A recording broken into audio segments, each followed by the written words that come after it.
Bonjour à tous. Aujourd'hui j'avais envie de vous faire une vidéo sur le thème du cristal. Euh, c'est un sujet qu'on aborde pas tellement je trouve, et j'avais vraiment envie de partager mon expérience ainsi que mes connaissances sur le sujet. Comme vous le savez, on peut trouver des cristaux un peu partout, sur internet, dans des boutiques. Et parfois on ne fait pas forcément attention à ce qu'on achète. Or la qualité du cristal, c'est vraiment quelque chose d'essentiel, de très important. C'est pourquoi je vous recommanderais de faire attention, surtout quand vous allez sur internet, puisqu'il y a beaucoup de faux cristaux qui circulent, sachant que les faux cristaux évidemment n'ont pas la propriété du cristal, du véritable cristal. Donc si vous allez sur des sites, commander des cristaux, faites attention. Sélectionnez bien, repérez la provenance du cristal, ainsi que le sérieux du fournisseur.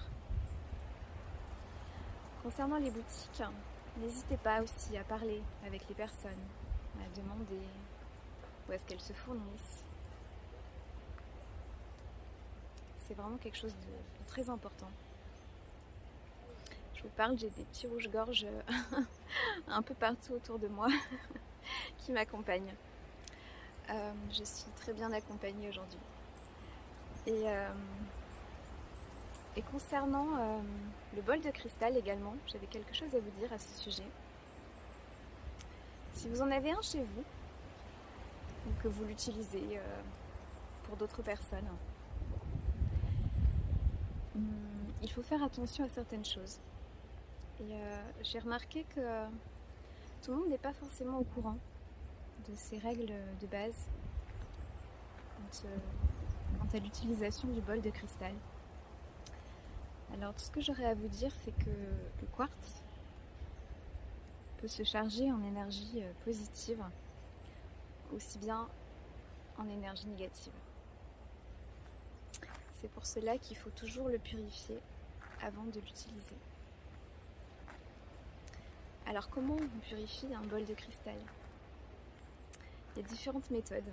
On peut très bien chanter un mantra de purification par le feu, Om Triambakan, et le mettre en vibration. On peut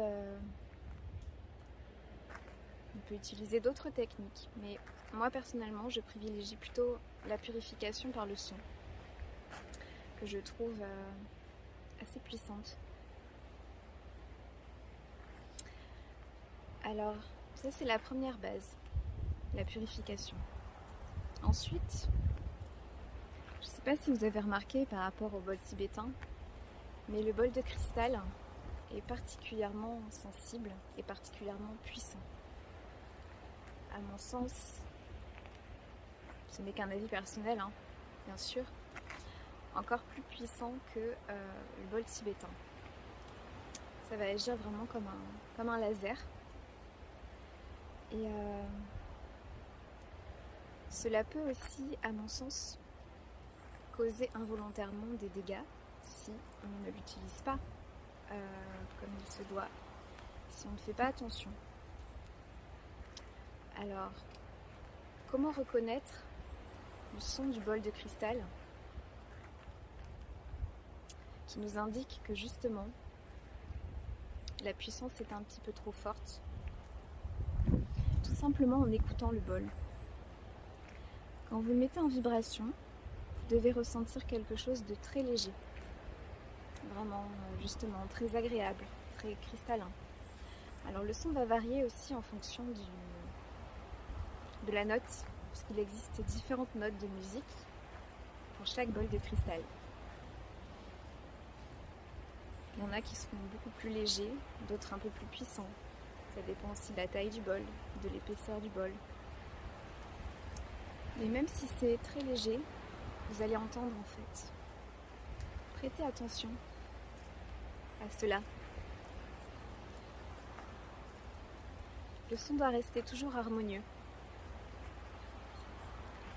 Quand il commence à y avoir une sorte de crissement, un bruit extrêmement violent, désagréable. Là, c'est le signe que justement, on doit arrêter de le mettre en vibration et qu'on doit être plus attentif quant à l'écoute de celui-ci. Alors, je vous souhaite une belle journée. Cristalline. À bientôt.